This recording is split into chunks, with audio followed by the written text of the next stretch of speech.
Magkasama kami nag-attend ng isang graduation. Truthfully, I wasn't feeling well. Kasi kinukulam nila ako. Andiyan na sila ha, umabot na sila sa kulam. Nagsama-sama na silang lahat. Kinukulam pa nila ako. So I wasn't feeling very well. Pero I had to go. Kailangan ko pumunta. Kasi para naman sa graduates yun. Hindi para sa akin yun. It's their happiest day. So nagsama kami.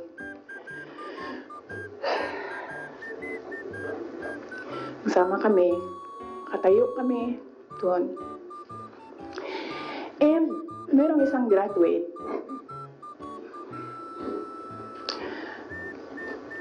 na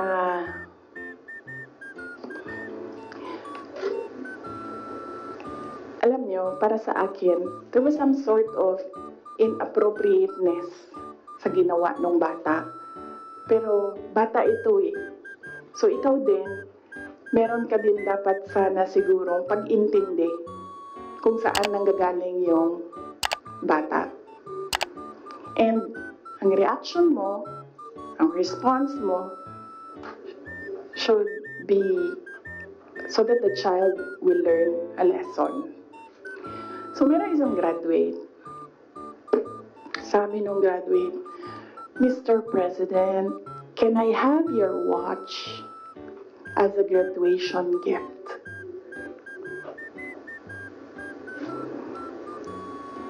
And narinig ko, tabi ako, di ba? Narinig nung katabi ko. Narinig nung katabi ng katabi ko. But apparently, this guy, di niya alam kung ano isasagot niya. So, ang ginawa niya, pinaulit niya sa bata. What did you say? So, this time, syempre bata, hindi niya alam ba saan yung inulit ng bata, louder this time.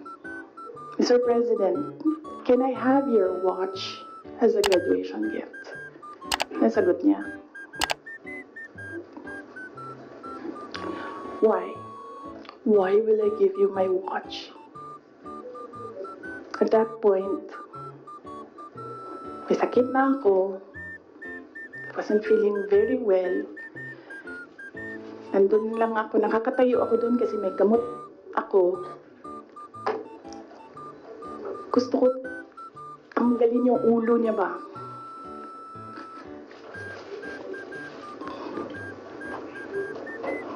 I realized toxic na yung relationship.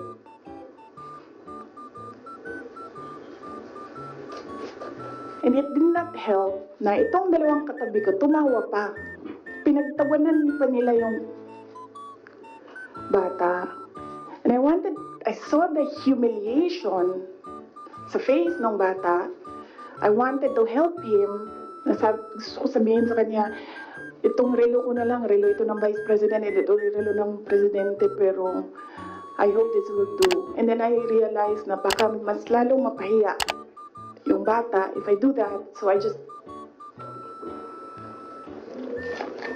imagined myself cutting his head.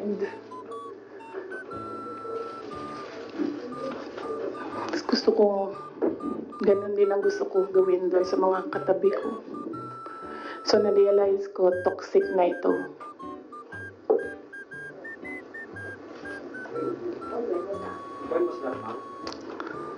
One of the graduation, hanapin niyo yung footage, makikita niyo doon yung mukha ko. Tsaka mukha niya. I-lip read niyo yung sinasabi niya. Why? Anak, bago ko tanggalin ang ulo mo, yung batang yan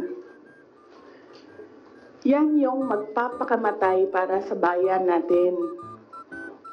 Nag-aral yan ng 4 na taon, naghirap yan ng 4 na taon, walang tulog araw-araw para mag-training. kasi mamamatay yan para sa bayan natin.